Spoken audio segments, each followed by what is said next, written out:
안녕하십니까 여러분. 오늘 또 리얼 토크쇼 시간이 돌아왔습니다.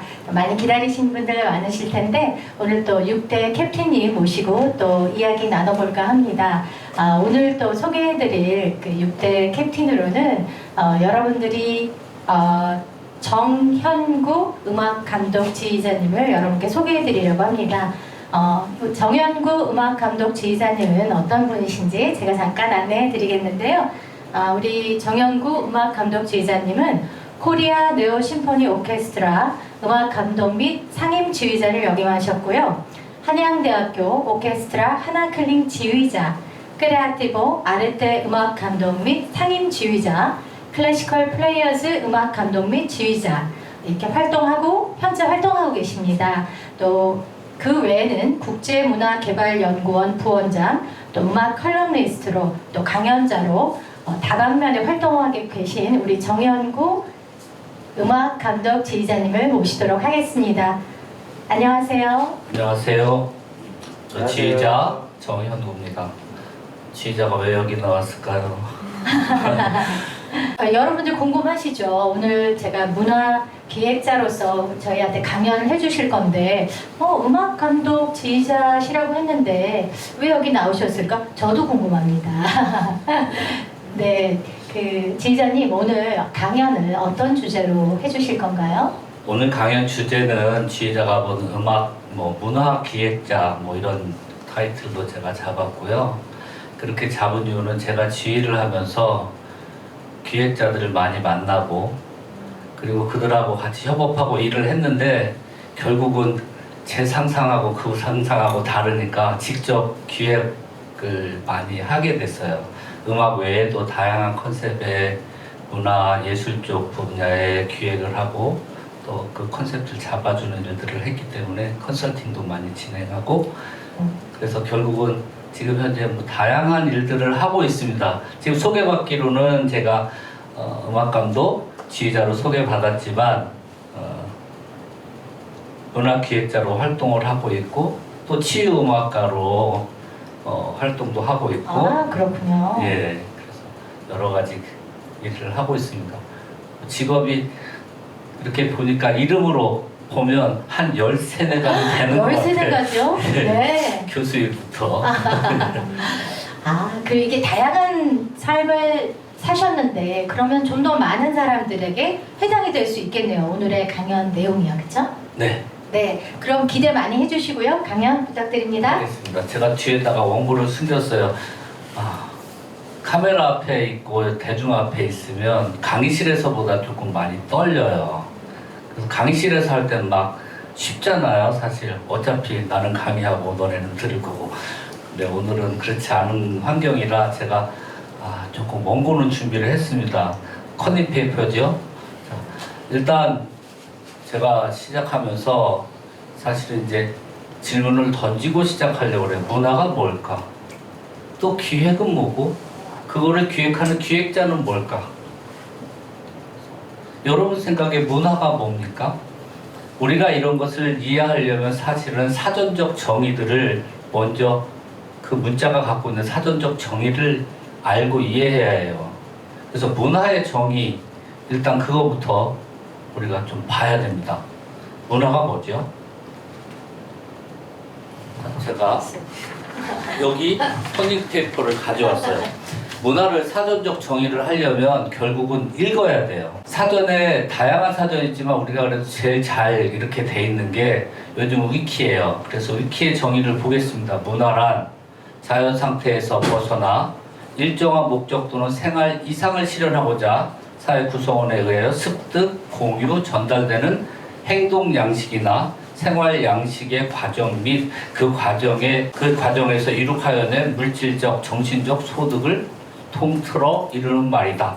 의식주를 비롯하여 언어, 풍습, 종교, 학문, 예술 제도 따위를 모두 포함한다. 그 학술적 정의예요. 말이 너무 어려워요, 그렇죠? 이렇게 하면 말이 너무 어려워. 무슨 많아요. 그냥 통칭 문화라는 거 우리 주변에 일어나고 있는 모든 생활 양식이 문화인 겁니다. 우리 문화 그러면 어떤 공연장에서 이루어지는 행위 또는 갤러리에 가면 있는 미술품들 이거에 한정져서 문화라고 생각을 하는 경우가 많아요. 그것은 그냥 예술 문화입니다. 문화 중에 한 파트인 예술이고요. 종교, 그것도 문화입니다.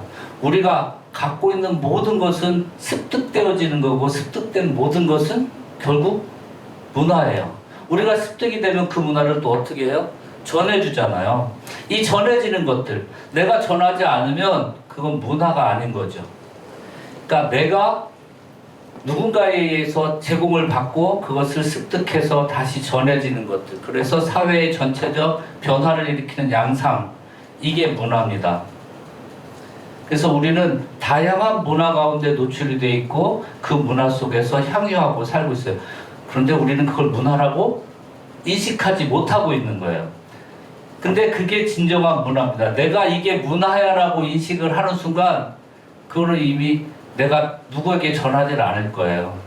왜? 이건 너무 일반적이니까. 그래서 문화 예술 부분에 있어서 있는 사람들을 누구나 동경을 해요. 지휘자, 뭐 미술가, 화가, 나는 못하는데. 그렇지만 사실은 다 거기에 노출이 돼 있어요. 그래서 이 노출되어 있는 모든 것들을 우리가 하나로 또 정리해서 전해주는 사람이 필요해요. 그걸 우리는 일반적으로 문화기획자라고 하는 거죠. 그럼 여기서 또 기획이라는 말의 사전적 정의를 한번 봐야 돼요. 저는 항상 강의할 때 또는 음악 레슨할 때 아이들한테 요즘 이제 사전이 편하잖아요. 야, 휴대폰 빨리 꺼내. 그러고 합니다. 그래서 이 말이 갖는 뜻이 뭐야? 스스로 찾아보게 해요. 그런데 읽어보면 어려워. 그러면 제가 부연 설명을 해줘요. 지금 기획이라는 것도 마찬가지입니다. 여러분 한번 기획이라는 말을 한번 이제 사전에서 찾아보세요. 네이버 선생님한테 물어보면 잘 가르쳐 주실 거예요.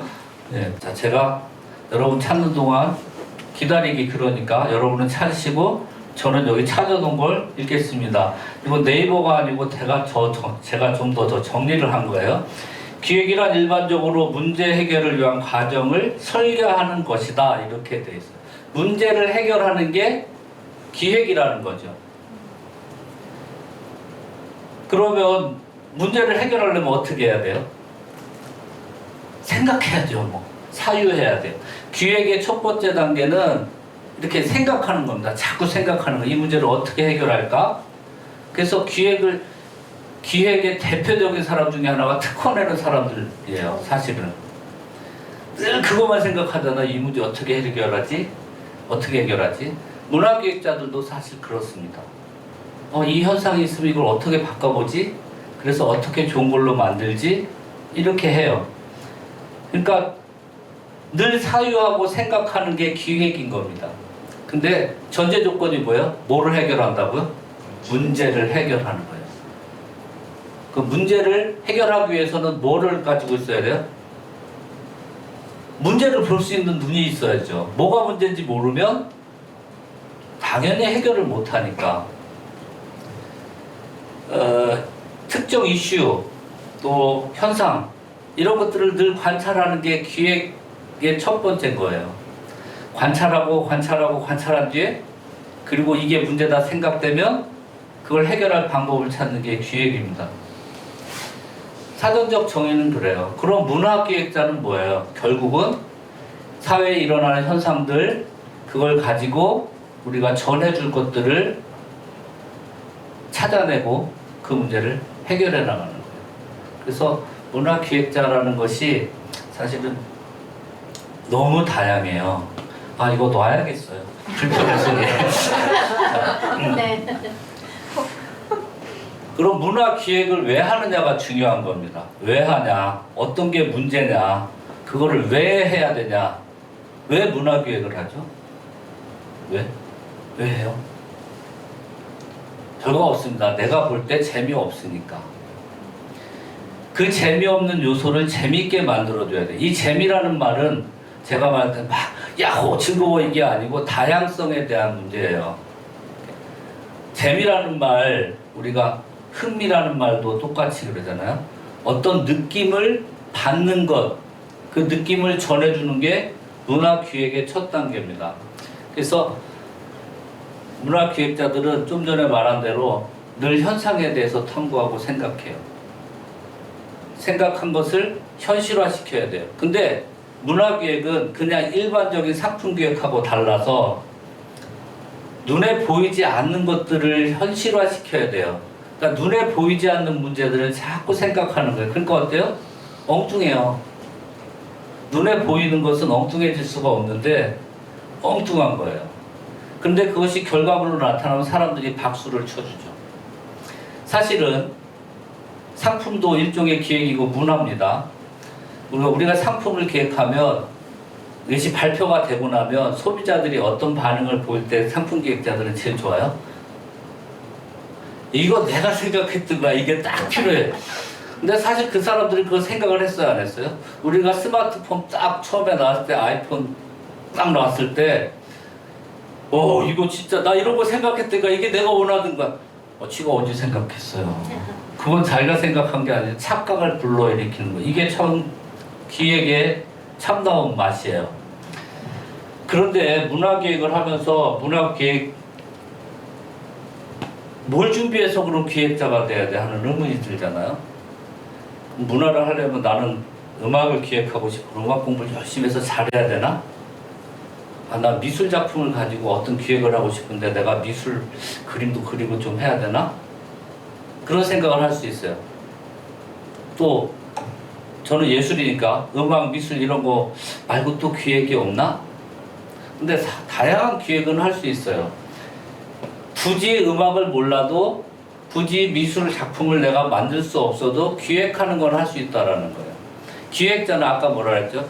현실적인 시각적인 것을 가지고 하는 게 아니라는 거예요. 머릿속으로 생각한 거를 현실화시키는 것만 하면 돼요. 현실화시키는 건 누가 하냐 하면 저 같은 사람이 하는 거예요. 기획자는 이런 거를 했으면 좋겠어요. 그러면 이제 같이 고민하죠. 예술하는 사람들이 이제 예술 쪽으로 좀 국한을 시키겠습니다. 예술하는 사람들이 이제 고민을 같이 해줘요. 그래? 그럼 내가 이렇게 할까? 그럼 기획자들하고 이제 소통이 되죠. 그래서 기획자가 갖춰야 될 이제 요건, 좀 전에 사유하라고 그랬고, 두 번째 뭐예요? 소통하는 거가 기획자의 몫이에요. 기획자는 결국 소통을 해서 내가 가진 생각을 하나의 현상으로 만들고 그 현상을 전해줘서 그것이 사회의 현상이 되게 만드는 거니까. 그래서 소통할 수 있는 능력을 잘 기르면 돼요. 처음에 뭐요? 관찰하는 능력, 생각하는, 상상하는 능력, 소통하는 능력. 그러면 기획자의 능력은 다 갖춰진 겁니다. 대신 상상하되 뻔한 상상을 하면 기획자가 되는 게 아니에요. 엉뚱한 거. 남들이 볼 때는 엉뚱한데 결국 그것이 나오면 기가 막힌 거. 다시 한번 스마트폰으로 돌아갈게요. 우리가 그거 봤을 때 놀랬잖아요. 지금 일상화됐지만. 근데 처음에 그런 걸 만든다고 얘기를 했으면 실체를 못 봤으니까 어땠을 것 같아요? 너 돌았니? 그랬을 거예요. 야, 화면에서 이게 어떻게 눌려?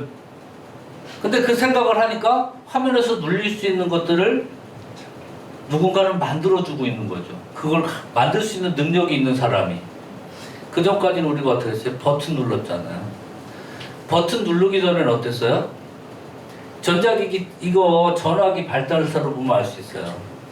돌렸잖아요.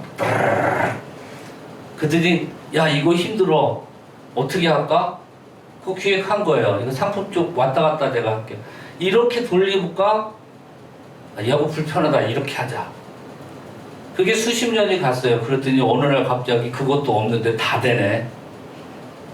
이게 기획의 순서인 겁니다. 기획자가 갖고 있는 능력에 따라 바뀌는 거죠. 그런데 문화예술 기획을 하면 꼭 사람들이 생각하는 게 뭐냐면 야, 그거 밥 벌어먹고는 살겠니? 상품 기획은 밥 벌어먹고 살잖아요. 문화예술을 기획하면 밥은 벌어먹겠니? 하는 질문을 해요. 저를 보니까 밥은 벌어먹는 것 같아요. 우리나라 문화예술 기획자들 평균 연봉이 얼마일까요? 제가 검색을 해봤어요. 근데 이게 좀 코로나 전 기록이긴 한데 3,300만 원 정도 돼요. 나쁘진 않더라도 밥은 안 굶네. 네. 그쵸? 밥은 안 굶어요. 연봉 3,300이면 뭐 5,000원 안 되지만 살만은 하죠. 네, 남한테 뒤지지 않고.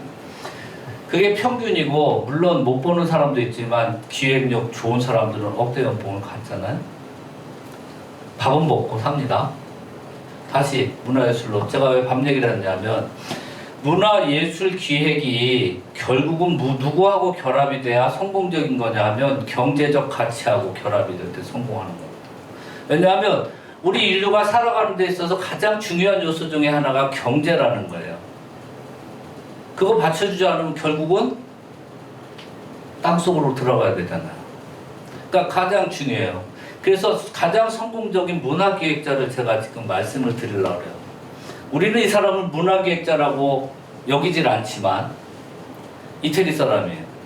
이태리 문화가 전 유럽을 석권할 수 있도록 한 사람이에요. 근데 이 사람은 문화기획자라고 누구도 안 해요.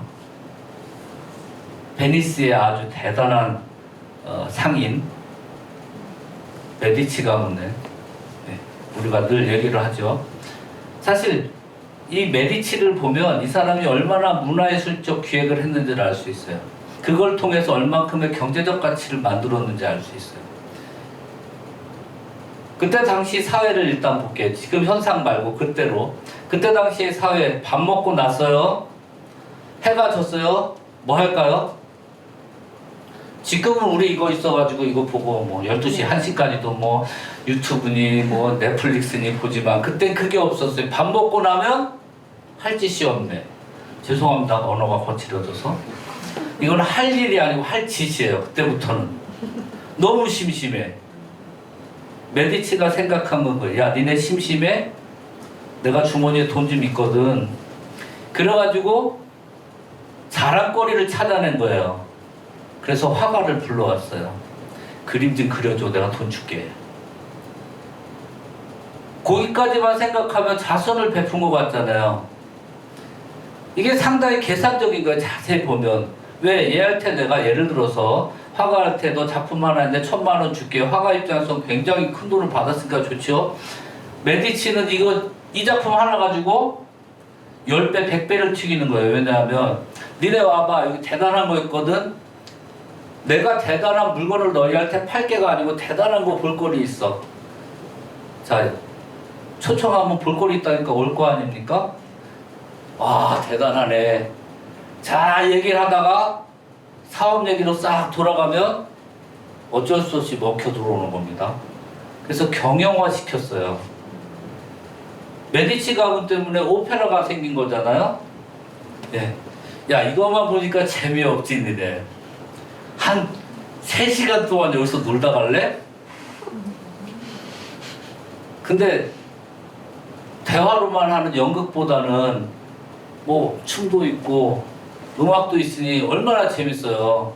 요즘은 1시간 넘어가면 극장에 안 있습니다, 오페라. 근데 그때는 가야 할 일이 없으니까. 예. 제가 콘서트를 하면 요즘 9시 30분쯤 전에 끝내려고 그래요. 9시쯤. 왜냐하면 요즘 드라마들이 9시 30분에 시작을 해요. 네. 오늘은 뭐 하죠? 우영우에. 그거 본방사수를 해야 되는데 얘 때문에 못하면 안 되잖아요. 근데 그때 당시 그게 없었어요. 그러니까 굉장한 기획력을 가진 거예요. 밤에 공연을 봤어요. 그럼 어떻게 해야 돼요? 지네 집에 가려면 마차 타고 가려면 어떻게 해요? 못 가요. 그래 어떻게 메디치네 집에서 자야죠. 네. 자고 나면 아침 먹고 바로 가기 또 그렇잖아요. 그럼 어떻게 해야 돼요? 이제 정원 산책해야죠. 그럼 메디치가 이 동상은 누구 건데 기가 막히지? 네. 구경 잘했는데 메디치하고 거래를 안 할까요?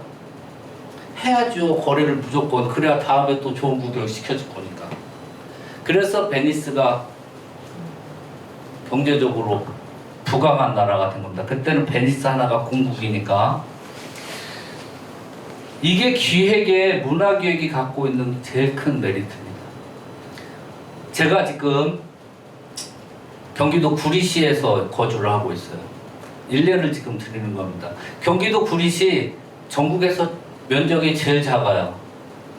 수도권 과밀 억제지구 공업 안 됩니다. 거기는 금지 지역이에요. 공장을 못 만들어요.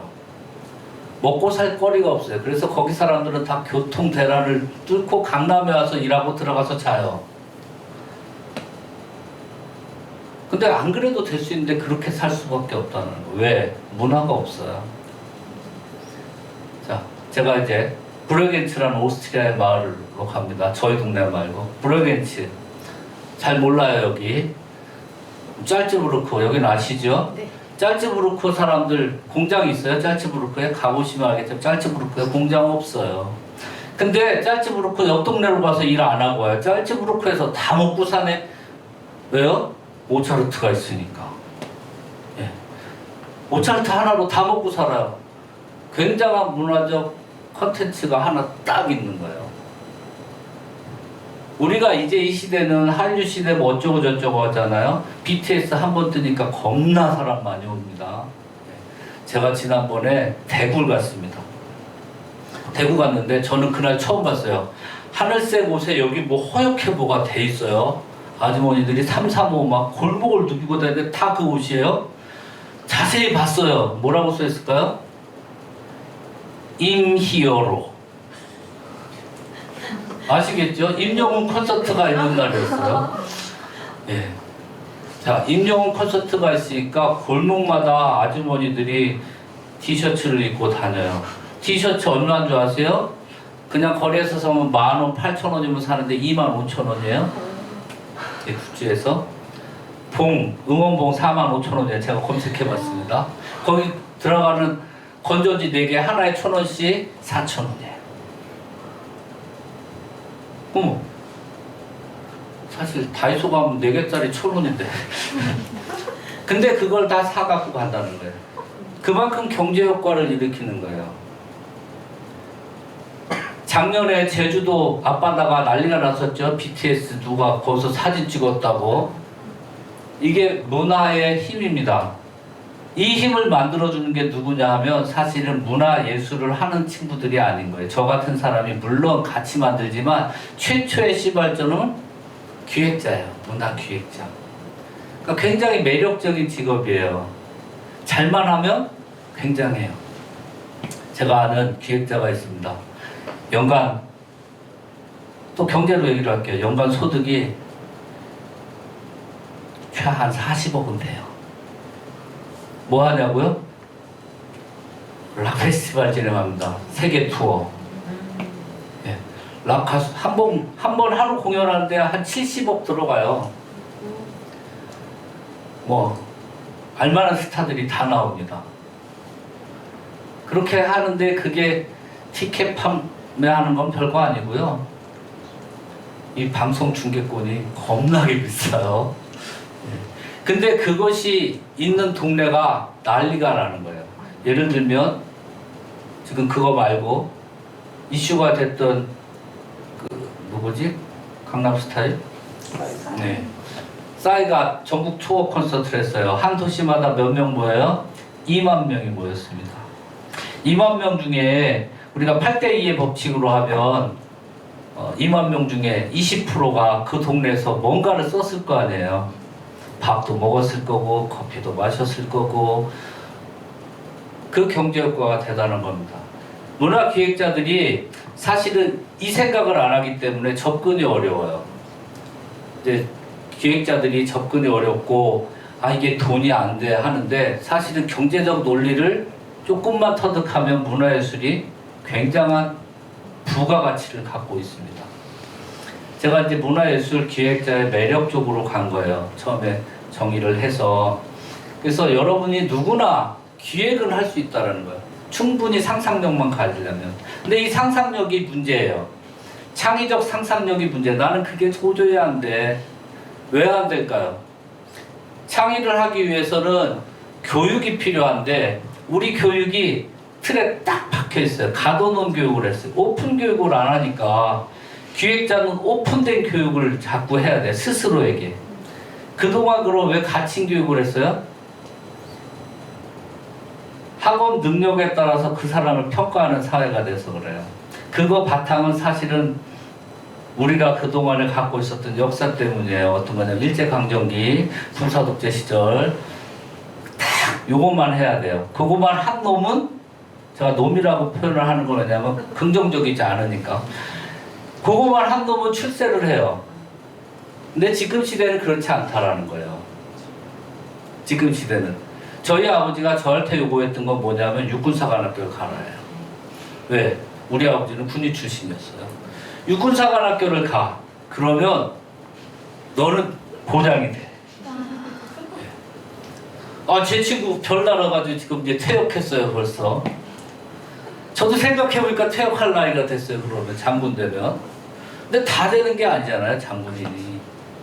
지금 시대에 누가 육사관하고 그러면 가요? 물론 가는 애들도 있지만, 다양한 시대라는 거예요. 예전에는 어떻게 했어요? 경기고등학교, 서울대학교, 그러고 나서 사법고시, 그러면 출세예요. 제가 오늘 변호사 둘을 만났어요. 서울대예요. 네, 사법연수원 나왔어요. 별거 없더라고요.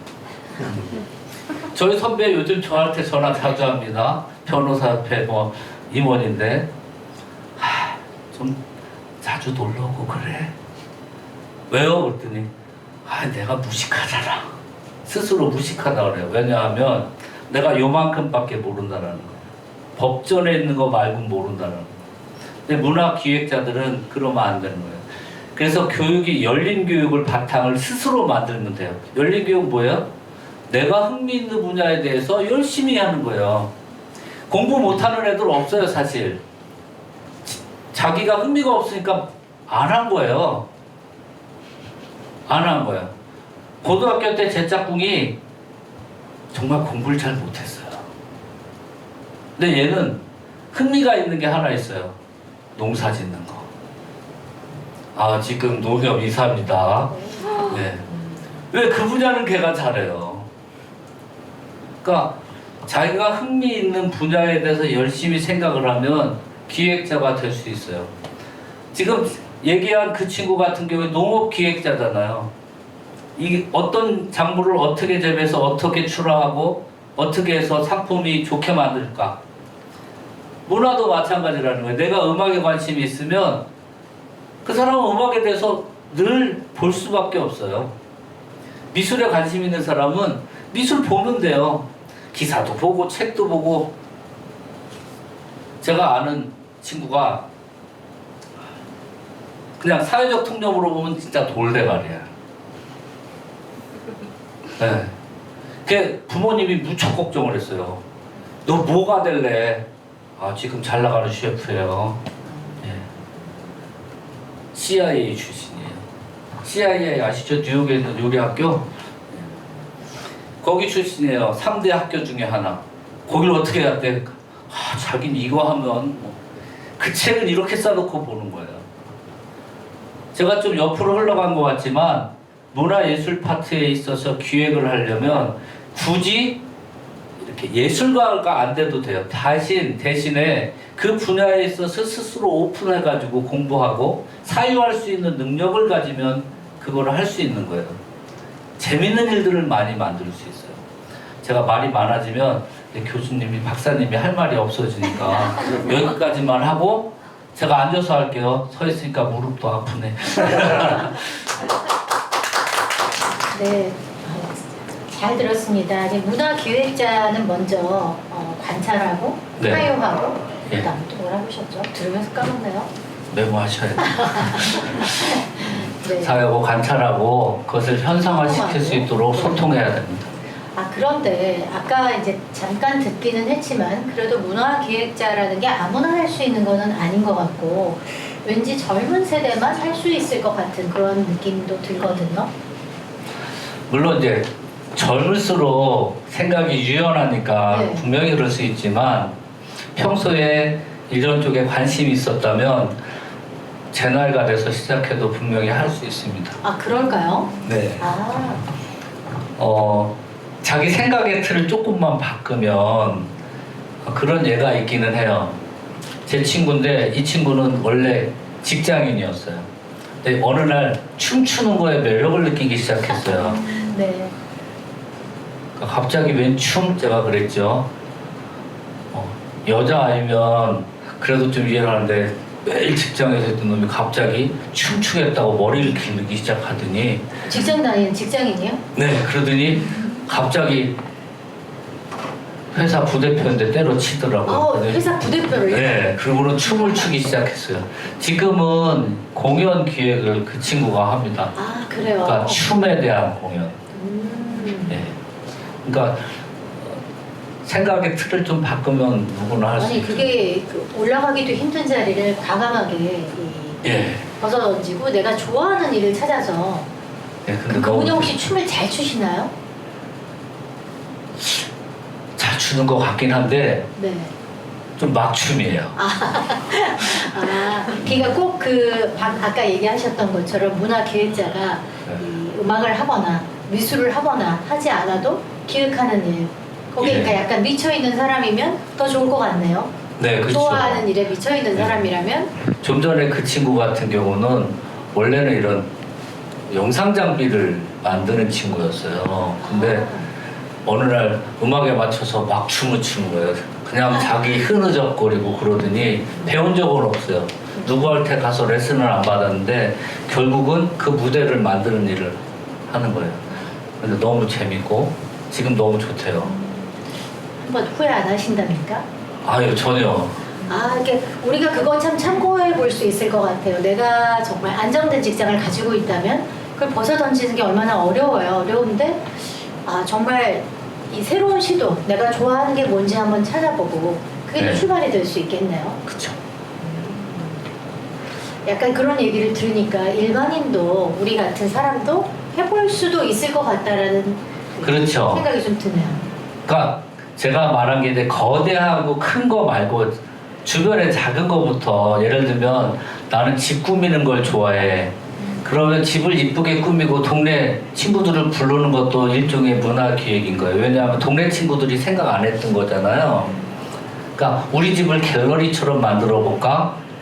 그러면 이것들이 점점 자기가 점점 키워가면 요즘은 동네 문화기획자라는 게 있어요. 예, 마을 문화기획자. 그게 뭐냐면 마을이 소통할 수 있는 공간을 만드는 거예요. 근데 그러면 그 사람은 취미지 업이 아니잖아 할 수 있잖아요. 그 질문 드리려고 했어요. 취미지 업이 아니잖아. 근데 처음엔 다 취미로 시작하는 거예요. 저도 음악을 취미로 시작했으니까 처음에 취미로 하다 이게 이제 본격화되면 업이 될 수 있어요. 다양하게. 자, 이번에는 기획을 할 때 공짜가 아니다. 니네 돈 내. 그럴 수 있거든요. 그러면 그게 좋았던 사람들은 얼마씩이라도 내고 오죠. 네. 그리고 요즘은 이제 미디어가 발달해 있기 때문에 내가 하는 과정들과 이런 걸 다 영상에 담아서 이 유튜브를 통해서 수익을 창출할 수 있는 구조도 만들 수 있어요. 네. 전업주부도 할 수 있는 일이 당연히요. 있다는 그렇죠? 인테리어도 또 누구나 잘 할 수 있는 건 그렇죠. 아니니까. 그것도 문화니까. 네.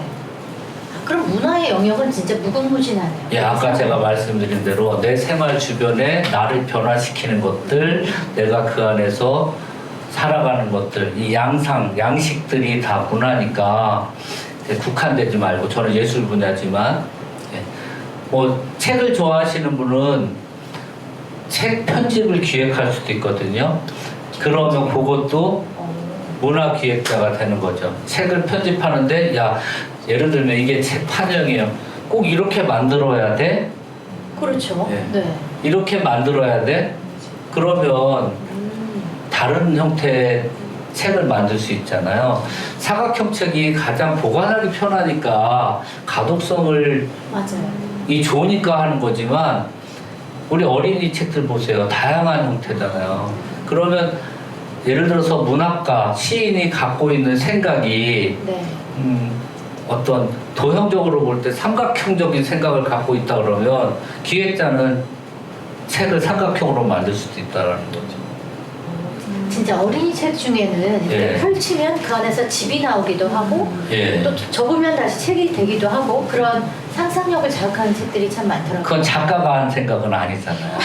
그러네요. 예, 그거는 기획자가 한 생각이니까 그렇죠. 편집자가 생각한 것도 아니고 기획자가 그 작품을 보면서 작가를 보면서 이거 이렇게 안 하고 이렇게 하면 더 좋을 텐데 그거는 어떻게 보면은 작가는 또 생각하는 방향이 있어서 그런 생각을 못 할 수도 있겠네요. 그렇죠. 그러니까 저희가 예를 들어서 공연을 준비하면 공연 기획자들이 필요한 이유는 그거예요. 내가 예를 들어서 교향곡을 여기다 하고 이렇게 할 거야. 그런데 밋밋하잖아요. 클래식을 들으면 왜 졸립지? 그럴 수 있잖아요. 네. 근데 기획자가 기획을 신선하게 하면 안 졸릴 수도 있거든요. 아. 그런 경우가 있어요.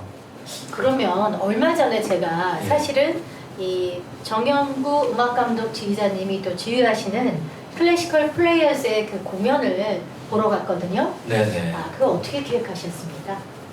그거는 이제 광복절 기념이니까 광복절 스토리를 음악에 넣고 싶었어요. 그래서 광복절 스토리니까 광복이 있기까지의 그 과정들, 영웅의 삶, 또 영웅이 아닌 또 위안부 할머니들의 삶 이런 것들이 같이 그쪽에 있게끔 하고 뭐 예를 들면 시간도 77분에 맞춰서 올해가 77주년이거든요. 그래서 그렇게 하고 네. 그래서 77주년을 기념하는 걸로 해서 일부러 승리로 끝내자 해서 뭐 그날 앙콜 공연도 안 앙콜도 안 하고 그래서 왜 안 받으실까? 사람들이 너무 박수를 많이 쳤는데 그런 이제 고마웠거든요. 기획 단계에서 그런 걸 생각한 거죠. 스토리를 가지고 가야 되겠다. 그래서 다른 공연하고는 좀 달랐죠. 그래서 지금 77주년은 아무도 몰라요. 그게 77분인지. 근데 이런 게 이제 그 중의성. 그러니까 예술 작품 문화가 진정 이렇게 전달된다면, 그러니까 아까 제가 그랬잖아요. 전달돼야 문화다. 네. 전달되려면 뭐를 가져야 되냐면 우리 문화 언어학자의 촘스키 박사가 한 말이 예술 작품은 중의성을 가져야 된다. 은유적 표현을 가져야 된다라고 했어요. 그러니까 중의적이고 은유적인 표현들이 숨어 있게 하는 것이 사실 재미의 요소예요. 그래야 그걸 찾는 사람들이 있거든요. 우리가 다빈치 코드라는 거 책이 한참 유행했잖아요. 왜냐하면 다빈치가 숨겨놓은 다른 코드들을 찾는 그거를 그 책에서 막 해줬기 때문에 그래서 그런 것들이 결국은 흥미의 요소를 만들어주고 그리고 그걸 찾은 순간 기쁨이 오기 때문에 전해주는 거예요. 그래서 문화 기획에는 사실은 그런 과정들도 또 필요하죠. 그러니까 문화 기획이라는 거는 정말 이게 중의적인 표현까지 할 수 있으면 좋다라고 하셨는데 그래도 참 어렵게 느껴져요. 어렵긴 하죠. 네. 계속 생각하는 것이 우리가 이제 계속 생각하는 게 어렵잖아요. 네네. 좀 다른 얘기지만 문화기획자들은 생각만 하는 게 아니고 멍도 잘 때려요. 멍 때리는 것도 유행이 있나요? 예, 멍을 때려야 생각이 납니다. 그러니까 멍하고 있을 때 그걸 푸는 순간 생각이 돼요. 그래서 아까 계속 생각해라 그랬지만 사실은 멍 때리는 과정이 있어야 생각이 정리가 됩니다. 이거는 뇌과학자들의 맞습니다. 연구 결과에 나와 있어요. 우리가 지금 좀 얘기가 문화에서 좀 벗어나지만 우리 아이들이 열심히 공부를 하고 대치동에서 1년 360일 열심히 하는데 애가 성적이 안 올라. 왜 안 올라요? 공부를 열심히 안 해서요? 아니에요. 쉬질 않아서 그래요. 멍 때리는 시간을 안 가져서 그래요. 너무 슬프네요. 예. 자연에 가서 한참 보면서 뭐 하늘멍도 때리고, 예, 습멍도 때리고, 불멍도 하고 물멍도 하면 되는데, 그 뇌과학자들 그 이론에 보면 일주일 중에 하루는 그냥 멍 때려라 그러더라고요. 왜냐하면 그래야 두뇌의 섹터가 정리된대요. 컴퓨터 섹터 정리되는 것처럼 지워낼 거 지워내고 모을 거 모아서. 그러니까 기획하는 사람들은 중요한 것 중에 하나가 자기 시간 갖고 멍 때리기. 기획자들이 시간 날 때 꼭 하는 짓이 뭐냐 하면요. 정치 없이 아무 데나 가요. 그리고 봐요. 그리고 멍 때려요. 여러분들 약간 흥미가 생기지 않습니까? 뭘 뭐 끊임없이 해야 된다고 그러면 너무 두려운데 멍도 때리고 이런 것들도 이 창의적인 표현이나 중의적인 사고를 할 수 있는 바탕이 된다는 거니까 열심히 멍도 때리시고 그리고 네. 이 문화기획자들은 또 하나 잘해야 될 게 잘 놀아야 돼요. 자기가 못 놀면서 남들한테 놀이를 제공한다는 거 사실은 문화예술은 출발이 놀이예요. 책에서 배울 수 있는 건 아니군요. 저 스스로 노는 법을 터득하는 것도 굉장히 중요해요. 왜냐하면 언어적 관점에서 보면 즐거움을 주는 락자 있잖아요. 네. 이 락자가 사실은 놀이에서 기반을 둔 거거든요. 근데 그게 어느 놀이냐면 제사의식에서의 놀이에서 기반을 둔 거예요. 제사의식에서의 놀이요? 예, 예. 그러니까 제사의식에 이 락자가 어떤 거냐면 북이에요. 한자로 북이 3개 걸려 있고 나무에 그걸 두들기는 게 그 제사장이 두들기거든요. 그럼 막 두들기면 우리가 원시신앙 같은 경우에 이제 아프리카 그런 장면 보면 북소리 막 들으면 그 다음에 무아지경이 돼요. 그게 뭐냐면 북소리에 멍청해져가지고 무아지경이 되면 막 춤을 추는 거예요. 근데 이런 게 즐거울 락자고요. 이 놀이라는 거 이것도 같은 언어에서 나와요. 그런데 우리가 노래라는 말이 있잖아요. 노래. 우리가 이제 문화예술 하니까 문화예술의 기반은 이제 노래인데 노래하고 놀이하고 어원이 같아요. 예, 그래서 놀이와 노래는 어원이 같은데 뭐냐면 놀다라는 동사에서 파생된 명사예요. 명사는 다 동사에서 나오거든요. 언어학적으로. 그래서 놀다라는 동사에서 나온 게 놀이고 노래예요. 그러니까 잘 놀지 못하면 그거를 못해요. 사실 저는 잘 놀아요. 저는 잘 놀고 놀러 다니는 거 좋아하고 그래서 저희 아이들은 전국 각지 안 다닌 데가 없어요. 그냥 금요일이면 태워가지고 차를 홀딩 딱 하고 자라 밤새 바닷가에 갖다 풀어놓고. 이야. 아니 그러면 제가 하나 여쭤보고 싶은 게 엉뚱하셨어요? 성장기에? 네. 엉뚱한 걸 어떤 걸 해보셨는지 좀 궁금하네요. 남들 안 하는 거 많이 했어요. 그래서 그 문화기획자로 이제 나오신 건데. 남들 네. 안 하는 걸 많이 했고 대학 다닐 때도 저희 교수님이 너는 천재인지 바본지 구별이 안 가 그러기도 했고요. 뭐 넌 진짜 돈키호테 같아 뭐 이러기도 했고. 예를 들면 학교를 가는데 재미가 없잖아요. 학교 가는 길로만 가면 초등학교 때 나름 재밌는 거를 찾으려고 찾은 게 남의 집 담으로 가자. 남의 집 담으로요? 예, 담으로 지붕으로 막 왜냐하면 궤도루팡을 읽고 나서 너무 멋있잖아요. 궤도루팡 그 이제 만화로 처음에 가봐가지고 만화에 보니까 막 지붕으로 다니니까 학교까지 남의 집 지붕으로 가는 거 스릴 야단도 많이 있었겠네요. 네. 그렇죠. 멍뚱한 집. 네, 엄마들이 들으면 되게 걱정할 건데 그런 엉뚱한 행위도 많이 하셨네요. 네. 요즘 애들로 하면은 파쿠르입니다. 그렇죠. 예. 네. 멍뚱한 거 많이 했습니다. 근데 그거는 어렸을 때만 그렇게 하신 거 아닌가요? 아니에요. 커서도 그걸 중고등학교 때도 여전히 그랬고요. 그러니까 수학 시간에 멍하고 창밖을 내다보고 있다가 한 대 맞고. 근데 그럼 지금 직업이 어떻게 되시죠? 지금요? 네. 공식 직업이요?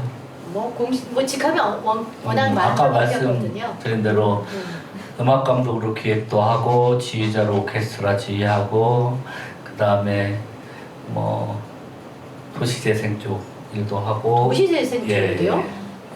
그 컨텐츠 네. 또 축제 기획도 하고. 왜냐하면 우리가 문화기획이라고 하면 알 듯도 하다가 또 모를 것도 같은데 이렇게 직업을 쫙 얘기해 주시니까 거기에 그런 것들도 다 포함이 되네요. 네. 그래서 뭐 도시재생 쪽으로는 제가 도시 그쪽 관련 학과 교수들하고 같이 이렇게 같이 있고 도시재생은 굉장히 좀 많이 좀 제가 컨설팅도 하고 그랬어요. 그러니까 얼핏 생각하면 저는 그냥 제일 처음에 모실 때는 지휘자님으로만 생각하고 있었거든요. 근데 지금 이 주제로 잡으신 것처럼 여러 가지 기획도 하시고 이 컨설팅까지 하시네요. 네. 그리고 제일 엉뚱한 직업이 하나 있어요. 또 있어요? 네. 어떤 사실은 선거 기획도 합니다. 선거 기획이요? 네. 이거야말로 생각지도 못하는 기획이네요. 그러니까 지금은 정치도 마케팅 시대이기 때문에 네. 정치 마케팅 기획도 합니다. 정치 마케팅 기획에도 요새 음악도 들어가지 않나요? 음악은 일부고요. 그것도 일부랍니다. 네. 그러니까 정치인들을 어떻게 브랜딩하고 마케팅할 것인가, 정책은 어떤 식으로 만들어야 이 사람의 이미지에 맞는 정책을 만들고 선거 공약을 만들 것인가, 선거 운동은 어떤 식으로 전개하고 갈 것인가, 뭐 이런 거. 정말 그 기획하기 나름입니다. 네, 무궁무진하다고 볼 수도 있네요. 네, 네. 그러니까 꼭 이 예술이나 그쪽에만 국한하지 않아도 정말 전 그렇죠. 분야에 정치도 문화니까. 그러네요. 예. 그렇죠? 그래서 이번에 사실은 제가 기획한 분이 시장님이 되셨고 도의원 되신 분도 있고 네. 그렇습니다. 그러니까 여러분들이 문화기획자는 좀 아까 얘기하셨잖아요. 밥은 먹고 살까? 이렇게 궁금해 하시는 분들이 계셨을 텐데 밥만 드시지는 않을 것 같아요. 왠지 들어보니까 네. 하실 수 있는 일이 되게 무궁무진하다. 근데 네. 이분이 그렇게 엉뚱한 상상을 늘 하셨답니다. 멍도 많이 때리시고. 그러니까 나는 공부를 못하는데 좌절하실 필요가 없을 것 같네요. 참고로 저 공부는 못하지 않았습니다. 그거 하나는 주의하셔야겠고 공부를 못하지 않으셨답니다. 아무튼 사실은 본인이 즐거운 분야는, 그러니까 제가 제일 엉뚱한 건 의학 학술지에도 제 논문이 있어요. 의학 학술지요? 네, 들어가서서 거기에 들어가서 최우수 논문상을 받기도 했어요. 이야. 그러니까 왜냐하면 음악을 하다가 이제 저희 노인분들을 상대로 한 치유 음악을 하다 보니까 이분들이 좀 그 경도인지 장애에서 조금이라도 발전이 안 되게 하는 방법이 없을까. 그래서 치매라든지 이런 그렇죠. 게 진행이 안 진행이 안 되게 할 수 안 있지 되게. 않을까 해서 이제 그런 쪽 논문도 이거 엉뚱하죠. 그래서 의사분들하고 같이. 근데 엉뚱하다고 느꼈는데 지금 얘기를 들어보니까 그럴 것 같다, 그럴 수 있을 것 같다라는 상상이 되지 않습니까? 네, 지금 이 말씀을 드린 건 뭐냐면 의료 행위 자체가 아니고 저는 문화가, 예술이 그 사람들이 치유의 효과를 갖게 하는 부분을 생각한 거거든요.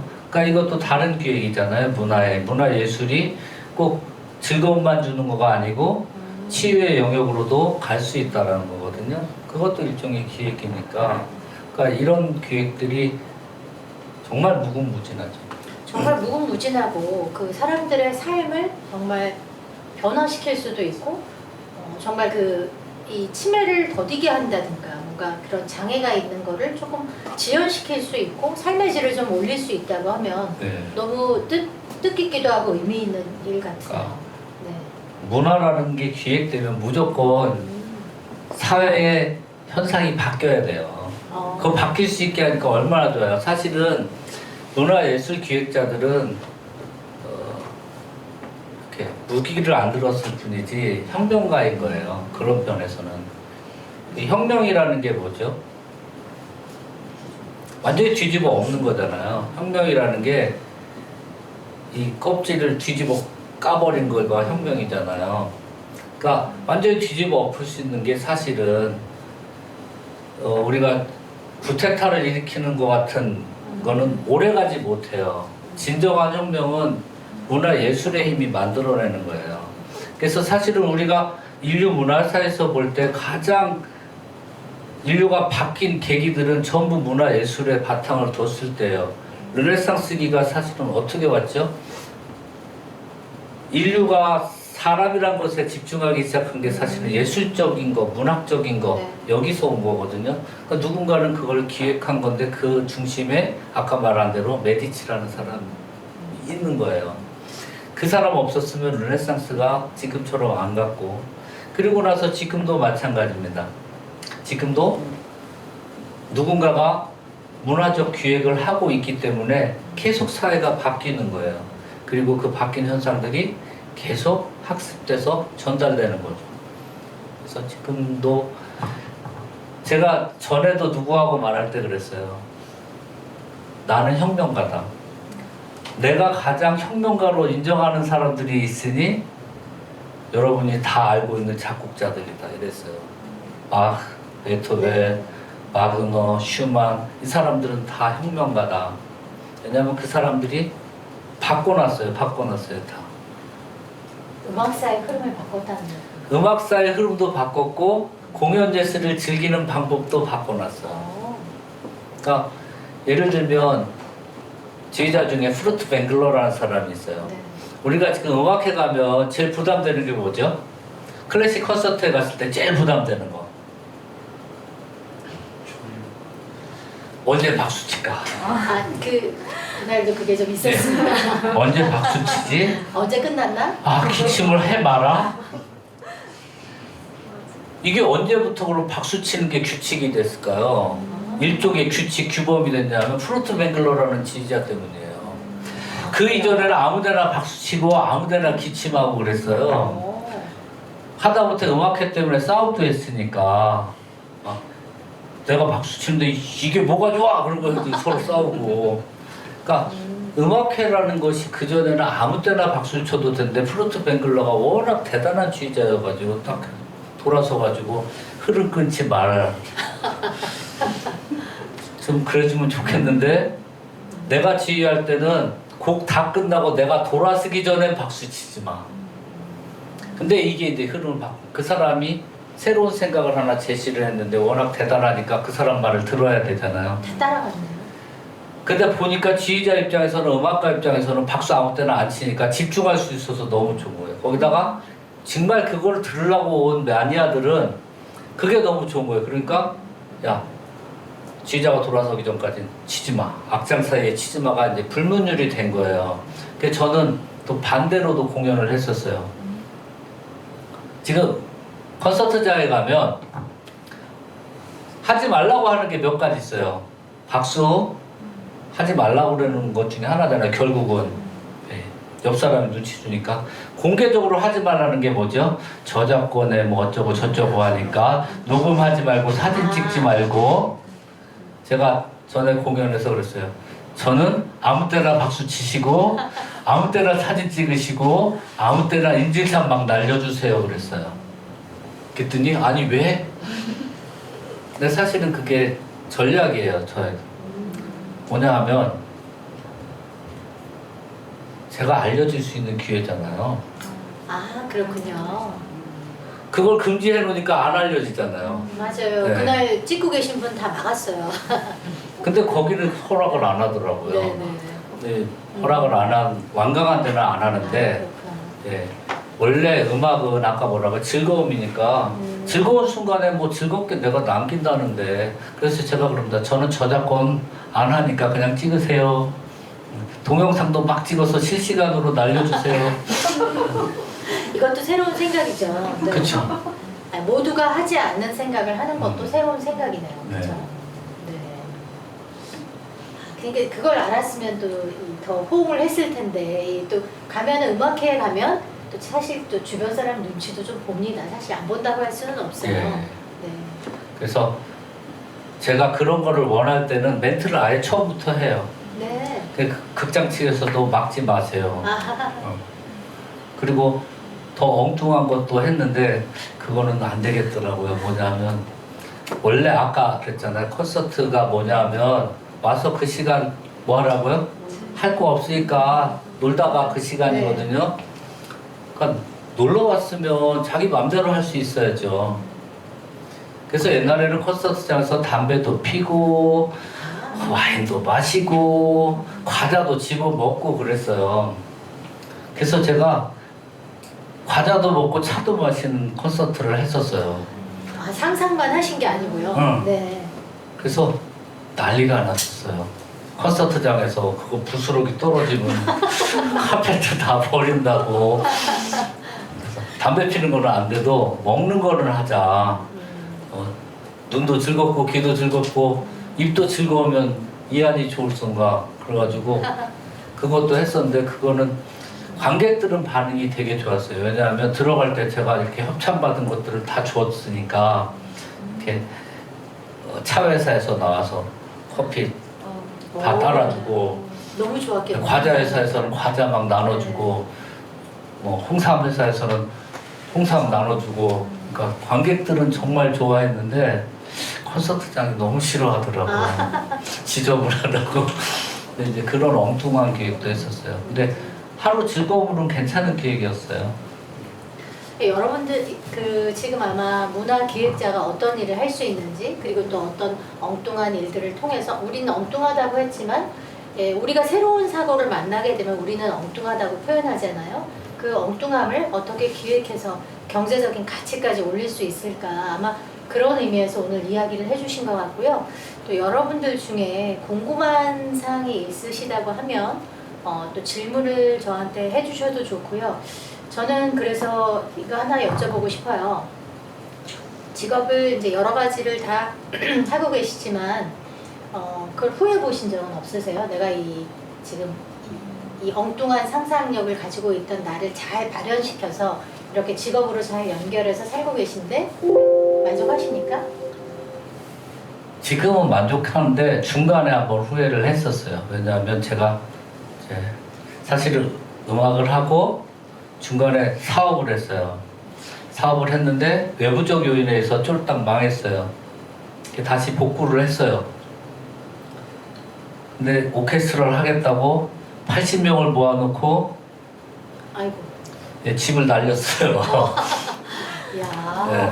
왜냐하면 이 후원이나 협찬을 이끌어내지 못하니까 집 팔아서 줘야지 어떻게 해요? 그래서 이제 날렸어요. 그런데도 불구하고 뭐 먹튀주의자라는 둥, 또 뒤에서는 저를 비방하는 사람들도 있고 그래서 제가 그때는 좀 참담했어서 내가 왜 이걸 하지? 그래서 그때 아마 제 SNS에 그런 글이 하나 있어요. 나는 내 가족들의 행복을 담보로 나의 행복만을 찾은 아주 모련치한 사람이다. 그래서 그때는 내 가족들의 행복을 담보로 내 행복만 찾은 것 같아서 굉장히 미안했었어요. 근데 그래도 그런 활동들을 봐주시는 분들이 있고 또 인정해주고 다시 그걸 가지고 다시 내 삶의 토대가 다시 만들어지니까 이제는 또 괜찮죠. 리스크는 있었지만 근데 그건 어떤 직업을 선택해도 리스크는 있는 것 같아요. 그렇지만 그거를 넘어설 정도로 즐거워하시는 일이었기 때문에 일을 예, 그리고 이제 시야를 넓히니까 사실 그런 것들 경제적인 거는 해결이 될 수 있더라고요. 시야를 넓히니까 클래식이라는 한계에다 나를 가둬놓지 않으니까 내가 할 수 있는 생각이 굉장히 많은데 왜 나는 이거만 해? 그래서 벗어나니까 그 여러 가지 직업들을 여러분들이 들어보시면 이게 클래식에만 국한되어 있지 않다는 걸 아시게 될 거예요. 그러니까 오히려 한번 내가 그 가지고 있는 직업에서 망했지만 시야가 그거에서 더 넓어지셨을 것 같기도 하네요. 예. 네. 그래서 이제 사실 지금 이제 현재 몇 가지 기획을 하고 있어요. 그러니까 예를 들면 아직 포스터도 안 만들었지만 10월 달에는 캠핑 페스타를 할 거예요. 캠핑 캠핑 페스티벌에? 페스타. 페스타요? 네. 그래서 이제 그걸 국제적인 행사로 갈 기획을 가지고 있고 그래서 우리 캠핑 문화를 조금 바꿔보려고 그냥 왜 캠핑 가면 꼭 고기 구워 먹고 그러고만 있어요? 글쎄요. 그거 네. 모르겠는데 일단 캠핑하면 그 생각밖에 안 나네요. 네. 그러니까 캠핑은 고기가 다가 아니다. 아, 문화가 들어가야 된다. 예술. 이제 문화예술 공연이 있고 먹고 싶으면 그 조리는 조리 섹터가 유럽은 다 조리하는 그 섹터가 따로 있거든요. 존이 자기 앞에서 뭐를 하질 않아요. 거기서 해가지고 와서 먹어야지 내 텐트 앞에서 먹는 건 불법이에요. 그러니까 우리도 그렇게 좀 바꿔보자라는 거. 그래서 캠핑 페스티벌 하나를 지금 기획하고 있고 그 다음에 시장 살리기 페스티벌 좀 기획을 하고 있고 시장 상권 살리기 우리나라 시장들이 상권이 재래시장이 안 살아나는 건 거기에 문화예술적 요소가 없어서요.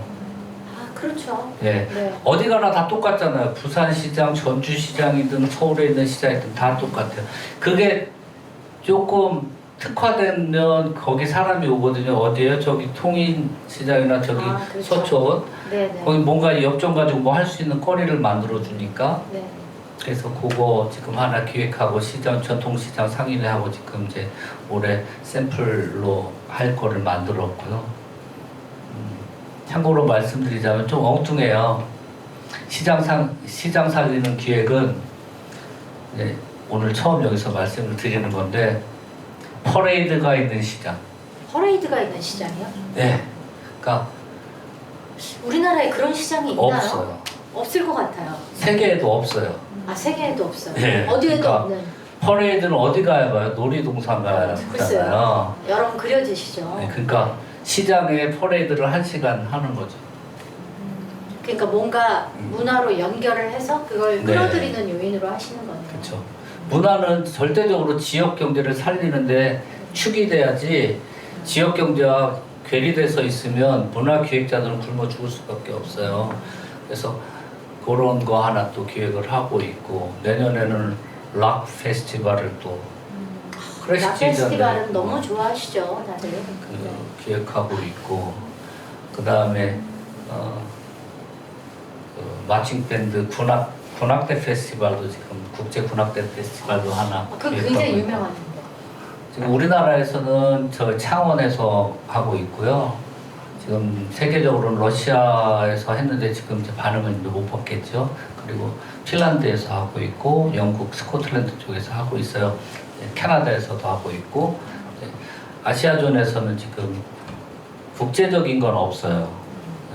국제적인 건 없고 우리나라 국내 행사로서 창원에서 하는 것만 있고요. 그것도 군항제 때.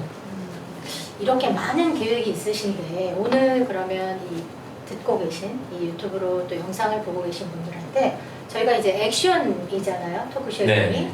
저희가 어떤 걸 액션하면 좋을까요? 상상하자.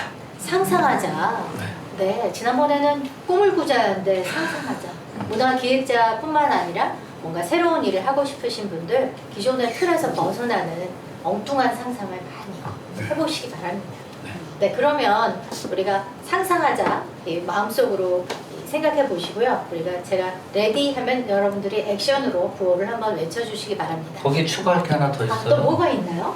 상상만 하면 안 되잖아요. 아까 그렇죠. 뭐라고? 만들어야죠. 상상하고 예, 상상하자, 만들자. 상상하자, 만들자. 오늘은 두 가지나 됩니다, 여러분. 네. 상상만으로 끝나면 안 됩니다. 상상하자, 만들자.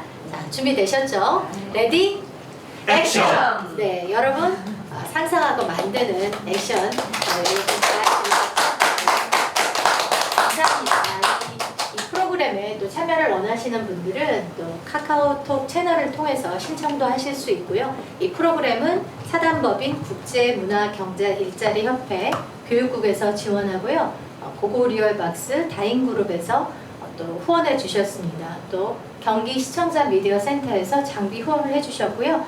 또 오늘 저희 캡틴으로 모신 우리 정현구 지휘자님도 재능 기부를 해주셨거든요. 여러분 상상에는 돈이 들지 않습니다. 상상하고 또 만들어보고 여러분도 오늘 액션 구호 외치신 거 2주간 또 잘 액션 한번 이어가 보시기 바랍니다. 네, 저는 김상옥이었습니다. 정현구 캡틴님 감사합니다. 감사합니다.